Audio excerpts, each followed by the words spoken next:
तर चंद्रपूर लोकसभेसाठी उद्या मतदान प्रक्रिया पार पडणार आहे आणि अशातच जिल्ह्यातील तापमानात सुद्धा वाढ झाली असून उन्हाचा पारा 43 अंशांवर गेलाय। अशा परिस्थितीत निवडणूक प्रशासनाने कशी तयारी केलेली आहे आणि याबाबत निवडणूक अधिकारी संजय पवार यांच्याशी बातचीत केली आहे। आमचे प्रतिनिधी राहुल आसुटकर यांनी। चंद्रपूर वणियारणी लोकसभेसाठी उद्या म्हणजे 19 एप्रिलला मतदान पार पडणार आहे। प्रशासनाकडून जय्यत तयारी करण्यात आलेली आहे। नेमकी ही तयारी कशी करण्यात आली आहे याविषयी बोलण्यासाठी आपल्यासोबत निवडणूक अधिकारी आहेत। सर, नेमकी तयारी कशी करण्यात आलेली आहे? उन्हाचा पारा आहे, ऊन वाढत आहे आणि आपल्या मतदारसंघात बघत अधिकाऱ्यांची किंवा प्रशासनाची तयारी कशी आहे? नमस्कार। आपल्याकडे विधानसभा मतदारसंघामध्ये जवळपास 383 एकूण मतदान केंद्र आहे।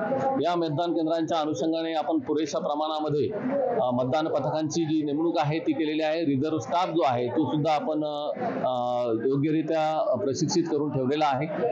यामध्ये आपल्याकडे आज सगळी जी मतदान पथकं आहेत ती साधारणतः आता 10-10:30 नंतर मतदान पथकं सगळी रेडी होतील आणि मतदान पथकं आता आपल्या मतदान केंद्रांवर पोहोचवण्यासाठी बसेसची सुद्धा व्यवस्था केलेली आहे आणि काही जीपची व्यवस्था केलेली आहे। बसेसच्या माध्यमातूनच मतदान पथकांनी मतदान यंत्र आणि आवश्यक ती